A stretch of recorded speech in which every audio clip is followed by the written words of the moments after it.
So welcome to my lesson where I present a solution to activity 3 on validation. So in this activity, you were required to firstly hide or show the panel depending on which selection was made. So if the owner or staff was selected, you had to enter a password. If customer was selected, you had to hide this panel. So that was the first part of the activity. Let's take a look at the next part. On the Validate Password button, you had to extract the password from the edit box. And to determine whether the password was valid or not, the password had to meet the following criteria. The password had to consist of minimum 6 characters. The first character must be a capital letter, and the password must contain 2 or more special characters given from the list of special characters. You had to display a suitable message indicating whether the password is valid or not, and you were asked to clear the edit box if the password is invalid. Let's take a look at the code in Delphi. So I've created a Delphi project and I've called it Validation Activity 3. I've got a GUI form, a combo box with items, owner, customer, and staff. I've got a T-edit and a button called Validate Password. So if I had to run this program, if owner or staff was selected, it must allow me to enter a password and to validate the password. If customer was selected, this panel will be hidden so that the customer won't be able to access the system. So let's see what happens. I want to run it first and show you what happens if customer is selected. Click on Run.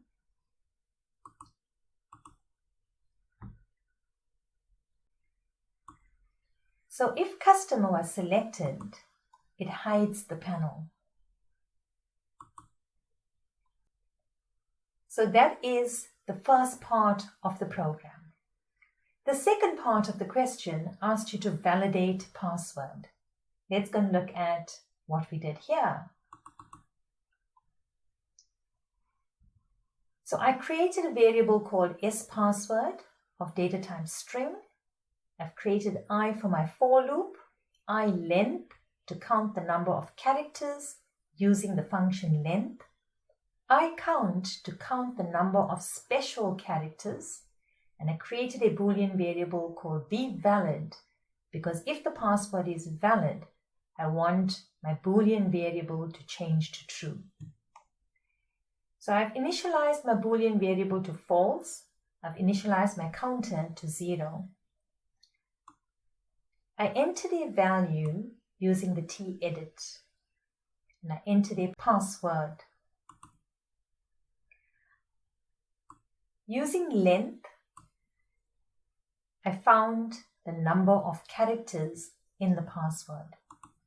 I'm then checking if ilen, which is the number of characters, is it greater than or equal to 6? Remember, it must be minimum 6 characters.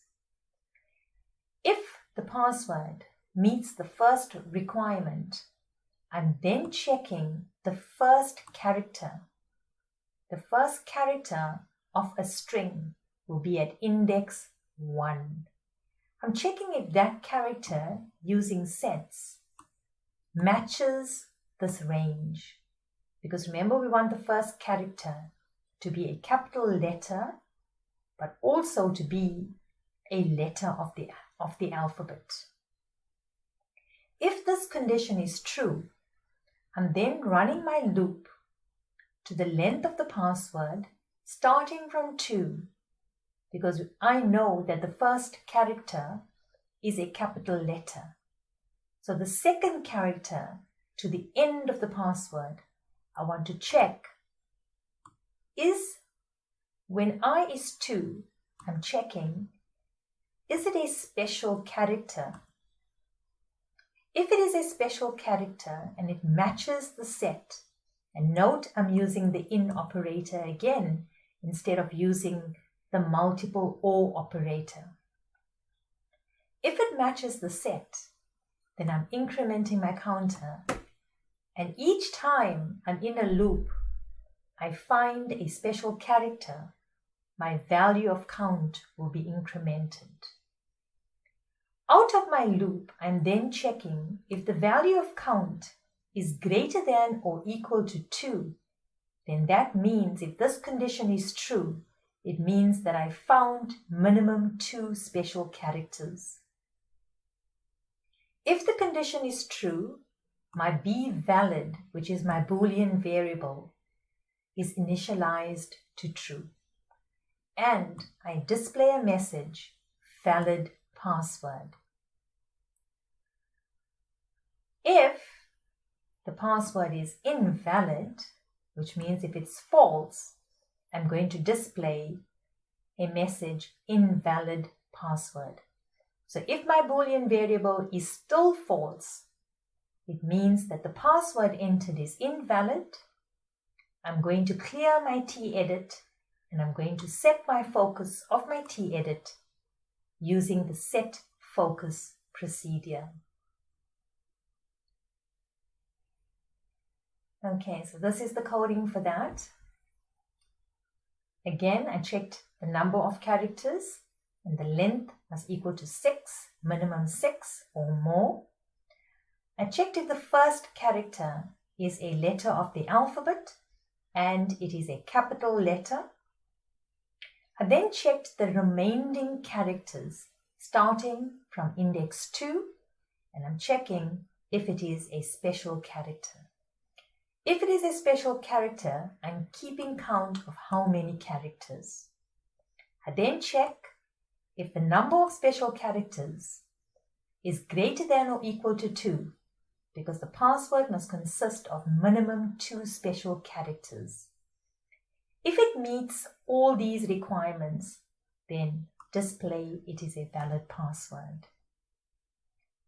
Okay, so let's look at the coding again for how do I hide and show a panel.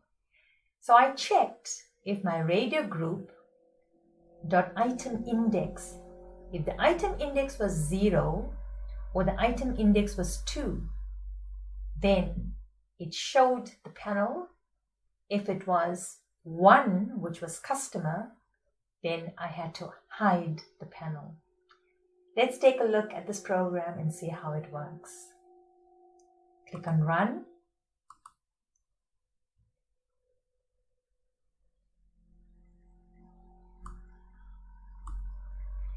So if I selected owner, which is at index 0, and I entered a password, and I'm going to enter my name, Prissy, and I'm going to enter perhaps the @ symbol, and hash, and maybe a $.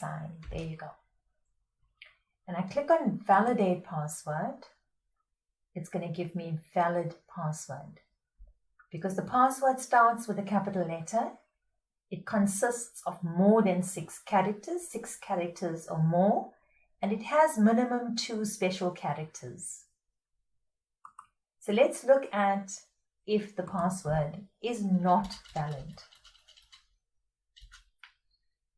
Okay, so let's go with Prissy again, but this time I'm going to put my surname.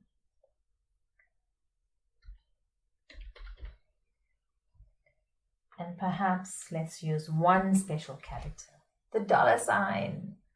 Okay, and validate password. Invalid password. It clears my t-edit and it sets focus to, it takes your cursor back to your T-Edit and allows you to re-enter a password. Until then, learners, thank you for listening and keep analyzing. Stay inspired.